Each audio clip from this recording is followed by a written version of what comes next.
శ్రీరంగం దేవాలయంలో కుడికి ఒకవైపు ఇసుక ఉంటుంది.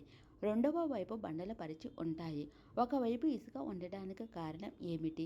శ్రీరంగం దేవాలయంలో ముఖ్యంగా శ్రీరంగనాథ స్వామి ఆలయం ప్రాంగణంలో ఒకవైపు ఇసుక ఉండడం, మరోవైపు బండల పరిచి ఉండడం పట్ల కొన్ని పౌరాణిక మరియు భౌగోళిక కారణాలు ఉన్నాయి. పురాణాల ప్రకారం శ్రీరంగం కావేరీ నది మధ్యలో ఉన్న ఒక చిన్న ద్వీపం. ఆలయం చుట్టూ ప్రవహించే ఉత్తర కావేరి మరియు దక్షిణ కావేరి నదుల వల్ల ఒకవైపున ఇసుక ఎక్కువగా ఉంటుందంటే అది నది ప్రవాహ విధానానికి సంబంధించినదిగా భావిస్తారు.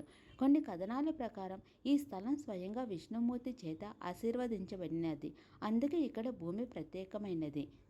కావేరీ నది ప్రవాహ దిశ కారణంగా ఒకవైపు నదీ జలాలు ఇసుకను తెచ్చి పెడతాయి, అదే సమయంలో మరోవైపు నీరు బండలని వెలికి తీసి పెడుతుంది.